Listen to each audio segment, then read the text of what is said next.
We had this Facebook Live-A-Thon this weekend. And before the Live-A-Thon, before we did it, I talked to a lady named Lacey and her husband Daniel.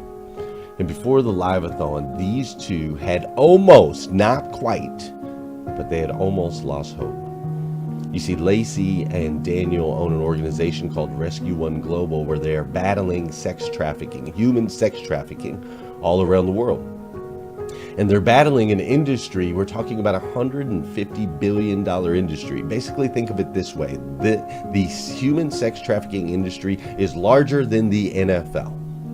$150 billion a year industry. And you've got this small organization, Rescue1 Global, and these incredible human beings who feel compelled to go out there and save lives one at a time, to pull one girl, one victim out of the industry. And they had almost lost hope. They had run short on funds. They knew that there was a grant that they could potentially get, but they had to raise $100,000 by October 1st in order to receive the grant. In order to receive the grant, they had to raise $100,000 by October 1st, and they had never done anything like that. They had never done any real fundraising. They hadn't made that kind of money, and Lacey told me that they had pretty much, not quite, but their morale was low. The morale was low on their team.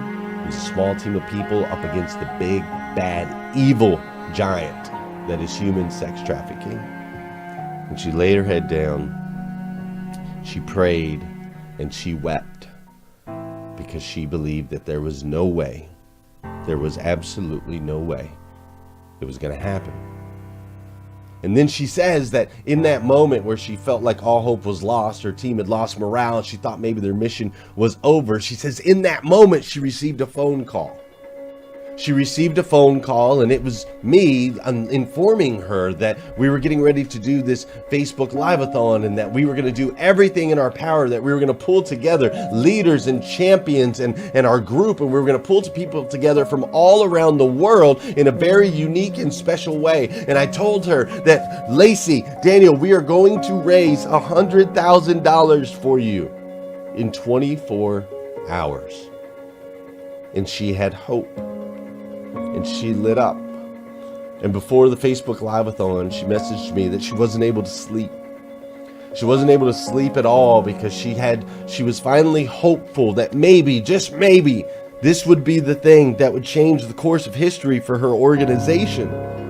And then we all converged this weekend, you, me, all of our friends, our family members, we converged this weekend, and the posts went up, and we had the Facebook Live-A-Thon, and we started picking up steam, and everybody was hitting the share button, and everybody was commenting, and all the hosts were including talent and music and entertaining and sharing their stories and sharing the information and bringing a recognition, putting eyeballs on this place called Rescue1 Global, this small organization that no one had necessarily heard about. I shouldn't say no one, but most of us had never heard about more than a month ago.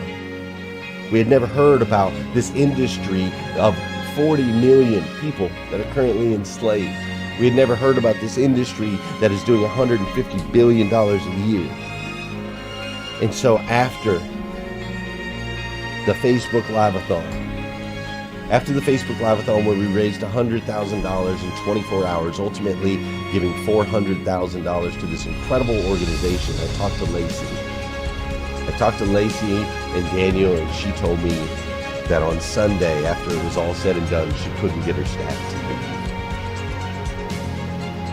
leave. She said that she couldn't get her staff to leave. They were sitting around in a circle, and they were talking about all of the things that they were going to be able to do. They were talking about the women, I keep saying women, there's men also, but they were talking about the victims they were going to be able to save, the houses they were going to be able to build, the missions they were going to be able to go on, the lives that were going to be changed. And as they sat around talking and having these visions and these dreams of all the things that they could now do, finally Lacey had to tell them, guys, I love you and I'm excited with you, but I'm tired and we haven't slept and I need to go home. But her team had hope. They were so motivated to do all the things that they could do. You see, hope is the most powerful motivator in the universe. You understand that? Hope is the most powerful motivator in the universe.